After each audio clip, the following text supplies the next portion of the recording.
नमस्कार दोस्तों, मैं आशीष कुमार आपके साथ नया टॉपिक लेकर आया हूँ पर्सनालिटी रिफाइनमेंट का। आज हम समझेंगे, जानेंगे कि अपनी पर्सनालिटी को हम कैसे परिष्कृत कर सकते हैं, हम अपने व्यक्तित्व को कैसे निखार सकते हैं, हम अपने व्यक्तित्व में कैसे चार चांद लगा सकते हैं। तो आइए इस प्रेजेंटेशन को प्रारंभ करते हैं। आज हम जानेंगे एक महत्वपूर्ण कड़ी जो हमारे जीवन की है। हम आपसी संबंधों, रिश्तों, नातों, दुनियादारी को तो जानते हैं, लेकिन एक व्यक्ति जो पिछड़ जाता है वह है स्वयं, जिसे हम जानते हैं व्यक्ति निर्माण के नाम से। व्यक्ति का निर्माण करना, पर्सनैलिटी रिफाइनमेंट का काम ही है कि वो व्यक्ति का निर्माण कर देता है, वो आपके कैरेक्टर में चार चांद लगा देता है। तो आइए जानते हैं वो चार चांद कैसे लगेंगे, क्या आयाम होंगे और किन कारणों के कारण हम अपनी पर्सनैलिटी को बेहतर नहीं बना पाते हैं। तो आइए दोस्तों जानते हैं एक एक करके। पहला प्रश्न है, मनुष्य भटका हुआ देवता है या उठा हुआ पशु? मनुष्य भटका हुआ या गिरा हुआ देवता है या उठा हुआ पशु? आप दोनों ही चित्र में देख सकते हैं कि एक फिलॉसफी जो है वो कहती है कि हम लोग पशुओं का एक परिष्कृत या नवीन रूप है। एक फिलॉसफी ये कहती है कि हम सबके अंदर वो डिविनिटी है, हम सबके अंदर वो दिव्यता है, लेकिन वो दिव्यता किन्हीं कारणों से दूर हो गई है, हम उससे भटक गए हैं। तो हमें रियलाइज़ करना होगा, और ये हम सब पे निर्भर है कि हम अपने आप को मानते क्या हैं। यदि हम अपने आप को पशु तुल्य मानते हैं तो डेफिनेटली हमें भी नंगे घूमने में कोई आपत्ति नहीं होनी चाहिए, हमें भी स्वेच्छा से यौनाचार करने में कोई आपत्ति नहीं होनी चाहिए, हमें भी मन मर्जी के तरीके से चलने से कोई आपत्ति नहीं होनी चाहिए। तो एक वो सिद्धांत है। दूसरी थ्योरी हमें ये कहती है कि नहीं, हमारे अंदर भी सोचने की, समझने की, इस विश्व उद्यान को बेहतर बनाने की क्षमता है। तो आइए दोस्तों हम उस फिलॉसफी से चलते हैं जहाँ पर हम अपने आप को देवता मानते हैं, और इस देवत्व के गुण को जो हम भटक गए हैं, इस देवत्व के गुण से जो हम दूर हो गए हैं, जो हमारे अंदर मलिनताओं का आवरण छा गया है, उसको हम दूर करने का प्रयास करते हैं। व्यक्तित्व, जिसको हम इंग्लिश में पर्सोना कहते हैं, मुखौटा कहते हैं। हमारी संस्कृति कहती है कि मेरे जैसा कोई दूसरा नहीं। हमारे हाथ की 5 उंगलियां एक बराबर नहीं होती हैं। परिवार में रहने वाले 5 व्यक्ति एक जैसे नहीं होते हैं। समाज में हर व्यक्ति का एक दूसरे व्यक्ति से एक अलग किरदार होता है। तो मेरे जैसा कोई दूसरा नहीं है। I resemble none, I am a unique creation of God. मैं भगवान के द्वारा निर्मित किया गया एक बहुत ही महत्वपूर्ण कड़ी हूँ, बहुत ही महत्वपूर्ण मुझे बनाया। अपना मूल्य समझो और विश्वास करो कि संसार के तुम सबसे महत्वपूर्ण व्यक्ति हो। पंडित श्री राम शर्मा आचार्य जी कहते हैं, अपनी व्यक्तित्व पर्सनालिटी के लिए, अपने पर्सनालिटी को रिफाइन करने के लिए अपनी मूल प्रकृति देवत्व से परिचित होना बहुत ज़रूरी है। देखिए दोस्तों, हम अभी दूसरे डायमेंशन पे बात कर रहे हैं, जिस डायमेंशन को हमने कहा है कि हम देवता हैं, तो हम अपने देवत्व से हमें परिचित होना भी बहुत ज़रूरी है। क्यों? क्योंकि हम अपने व्यक्तित्व का परिष्कार करना चाहते हैं, अपनी आंतरिक दिव्यताओं का विकास करना है। हमारे सामने असीम संभावनाएं हैं कि हम अपने अंदर के डिविनिटी को बढ़ा सकते हैं, और जो हमारे अंदर बाहरी मलिन आवरण या कुछ दोष या कुछ गलतियां जो हमसे पुनः बार बार हो जाती हैं, उनको हमें दूर करना है। तो हमारा भी व्यक्तित्व परिष्कृत होते चला जाएगा। अपनों से अपनी पहचान को हम, उपनिषद के 5 बहुत ही महत्वपूर्ण पार्ट हैं। जो भटके हुए देवता का मंदिर, यह आपको शांति कुंज हरिद्वार में देखने को मिलेगा, जहाँ पर 5 मिरर बनाए गए हैं, और एक एक मिरर के माध्यम से हम अपने आप को रियलाइज़ कर सकते हैं कि मैं कौन हूँ। सोहम, शिवोहम, सच्चिदानंदहम, अयात्मा, तत्वमसि। ये 5 ब्रह्म वाक्य हैं जो आप अपने आप को जानते हैं। आत्मा वारे ज्ञातव्य, ये आत्मा अपने आप को जानने के लिए आत्मज्ञान होना जरूरी है। हम इसको वो उस भाषा में नहीं पढ़ेंगे कि भाई एक आत्मा है और उस आत्मा का परिष्कार करना है, और आत्मा ठीक है, डिफरेंट पार्ट है, वो स्पिरिचुअलिटी का पार्ट है, उसको हम उसको उसी तट पे छोड़ देते हैं। अभी हम जो सामान्य जीवन में जी रहे हैं, कैसे हम उस सामान्य जीवन को भी हंसता मुस्कुराता जीवन, खिलता खिलाता हुआ जीवन जी सकते हैं, और कैसे अपने पर्सनैलिटी का रिफाइनमेंट करते हैं। मनुष्य भटका हुआ देवता है, जो हमने पहली स्लाइड में कहा था, अतः अपनी भटकन को दूर करना ही इस प्रेजेंटेशन का हमने मुख्य उद्देश्य रखा है। क्योंकि स्वामी विवेकानंद कहते हैं, every soul is potentially divine. हर जो आत्मा है या हर जो सोल है वो पोटेंशियली डिवाइन, उसके अंदर असीम संभावनाएं हैं दिव्यता की।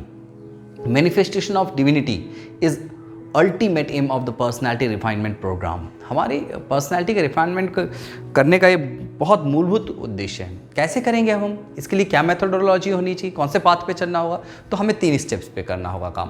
पहले जो हमारा स्थूल शरीर है, इसको भी हमें परिष्कृत करना होगा, इसे भी बलशाली बनाना होगा, इसे भी निरोग मुक्त करना होगा, क्योंकि इसी के माध्यम से तो हमारा जीवन चल रहा है। तो हम समझेंगे इसको स्थूल शरीर के माध्यम से आचरण। आंतरिक हमारे अंदर 2 शरीर की और हम लोग बात करेंगे। स्थूल शरीर आप सभी हम सभी जानते हैं। 2 शरीर जो नए हैं, जो जानना चाहिए आपको, जो दूसरा पार्ट है सूक्ष्म शरीर और तीसरा है कारण शरीर। सूक्ष्म शरीर को हम विचारों के माध्यम से समझने का प्रयास करेंगे और कारण शरीर को भावनाओं के माध्यम से समझने का प्रयास करेंगे। व्यक्तित्व की अभिव्यक्ति जो है वो 3 चरणों में की जाती है। 3 स्तर पर हमारा व्यक्तित्व का निर्माण होता है: चिंतन, चरित्र और व्यवहार। चिंतन कैसा होना चाहिए? आदर्शवाणी होना चाहिए, उत्कृष्ट होना चाहिए। चरित्र कैसा होना चाहिए? अनुकरणीय होना चाहिए, सुदृढ़ होना चाहिए, कि आपको देखकर आपके बच्चे हैं, आपके छोटे, आपके परिवार, आपका समाज आपको अनुकरण करे। और व्यवहार आपका कैसा होना चाहिए? बहुत ही शालीन और सभ्य होना चाहिए, क्योंकि शालीनता बिना मोल मिलती है और उसे सब कुछ खरीदा जा सकता है। दोस्तों, व्यक्तित्व को और बेहतर तरीके से समझने के लिए हमने इसको 3 आयाम दिए हैं: एक राजसिक, एक सात्विक और एक तामसिक। ये 3 आधार पर हम समझने का प्रयास करेंगे। जो श्रीमद् भगवद गीता है उसमें भी 3 आधार दिए गए हैं पर्सनालिटी के। तमोगुण, ये भी हमारे जीवन के लिए बहुत इम्पॉर्टेंट पार्ट होता है। तमोगुण जिससे हमें निंद्रा और विश्राम मिलती है, शरीर को एनर्जी मिलती है। लेकिन जब यही तमोगुण विकृत हो जाता है तो हमारे जीवन में आलस्य आ जाता है, प्रमाद आ जाता है, हम अभ्यस्त विलंबी हो जाते हैं, कार्य में दिलचस्पी नहीं होती है और धीरे धीरे करके इन्हीं आदतों के कारण हमें अवसाद भी घेर लेता है। क्रियात्मकता, जो हमारा जो रजोगुण का दूसरा गुण है, वो बहुत ही इम्पॉर्टेंट है, कार्य करने की क्षमता। लेकिन यही जब अनियंत्रित हो जाता है तो शरीर में बेचैनी होने लगती है, चिड़चिड़ापन होने लगता है, विचारों की बमबारी होने लगती है, अधीरता हो जाती है, निर्णय नहीं कर पाते हैं। क्यों? क्योंकि रजोगुण अनियंत्रित होते जा रहा है। धीरे धीरे करके हिंसा भी हमारे जीवन का एक पार्ट। जो महत्वपूर्ण बिंदु है वो है सत्वगुण, जो पवित्रता की ओर इंगित करता है, जो करता है शांति और सुंदरता की ओर इंगित करता है। जो हमारे पर्सनालिटी का प्रमुख भाग होगा वो इन तीनों का कॉम्बिनेशन होगा। यानी हमारे पास में सात्विकता भी होनी चाहिए, राजसिकता भी होनी चाहिए और तामसिकता भी नहीं, क्योंकि तीनों से ही हमारे व्यक्तित्व को परिष्कार होने वाला है। लेकिन क्या कारण हो गया कि हम भटक गए हैं, असमंजस हो गए? उसके भी बहुत सारे कारण हैं। उन्हीं कारणों में से कुछ कारण हैं कि पहले हम परावलंबी हो गए, डिपेंडेंसी हमारी बढ़ गई है, हम दूसरों के अनुसार चलने लगे हैं। कौन क्या सोचेगा, समाज में हमारे दोस्त क्या कर रहे हैं, सोसाइटी क्या कर रही है, परावलंबन। उद्यमहीनता, हम परिश्रम नहीं करना चाहते हैं, रोजगार नहीं करना चाहते हैं। अज्ञान, दुख का एक कारण अज्ञान को भी माना गया है। अपने नॉलेज को एम्पावर करिए। अभाव, यदि किसी चीज़ का अभाव है जीवन में तो भी दुख का एक कारण होता है। और अशक्ति, हमारे पास में किसी काम को करने के लिए शक्ति ही नहीं हो, खाना पचाने की शक्ति नहीं है, तो फिर हमारे लिए तो जितने भी मेवे मिष्ठान है फालतू के हो जाएंगे। इसलिए शक्ति का भी होना जरूरी होता है। भटकन के परिणाम क्या होते हैं? जब हम भटक जाते हैं समाज के इस आपाधापी में, दौड़ में, तो फिर रोगी काया होती है, अस्त व्यस्त दिनचर्या हो जाती है, समय का अभाव होने लगता है, कार्यों में असफलता हो जाती है, परिश्रम से जी चुराने लगते हैं, नकारात्मक चिंतन होता है, कोई क्या कहेगा भय हो जाता है, सबसे बड़ा रोग क्या कहेंगे लोग, अच्छे दोस्तों का अभाव हो जाता है, सारी दुनिया में हमें दोषी दोष नज़र भी आने लगता है। अब करना क्या होगा? इसके लिए 4 स्टेप्स दिए गए हैं। पहला है आत्मचिंतन, दूसरा है आत्मशोधन, आत्मनिर्माण और आत्मविकास। ये 4 चरण जो है वो हमारे जीवन के लिए बहुत ही महत्वपूर्ण है।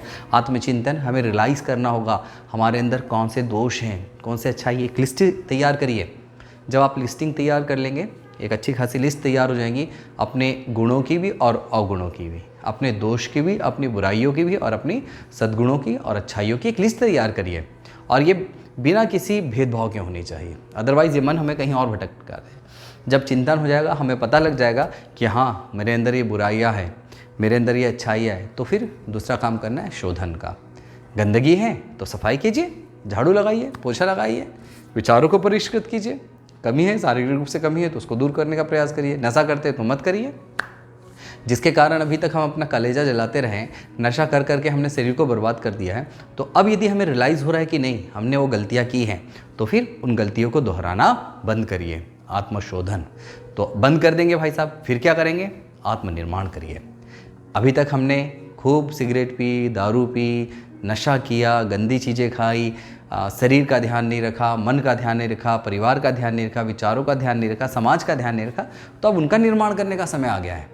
अपने आप शरीर को बनाइए, बलिष्ठ बनाइए, तंदुरुस्त बनाइए, फिर देखिए क्या पर्सनैलिटी खिल कर आती है। फिर जब आपका व्यक्तित्व निर्मित होने लगता है, जब आप अपने आप का निर्माण कर लेते हैं, तब हमें क्या काम करना है? चौथा काम करना है आत्मविकास का। जब आप अच्छे बन गए तो परिवार के लोगों को अच्छा बनाइए, समाज के लोगों को अच्छा बनाइए, समाज के लिए कंट्रीब्यूशन कीजिए। यही तो हमारा आधार है जीवन का। तो व्यक्ति निर्माण से लेके परिवार निर्माण, परिवार निर्माण से समाज निर्माण।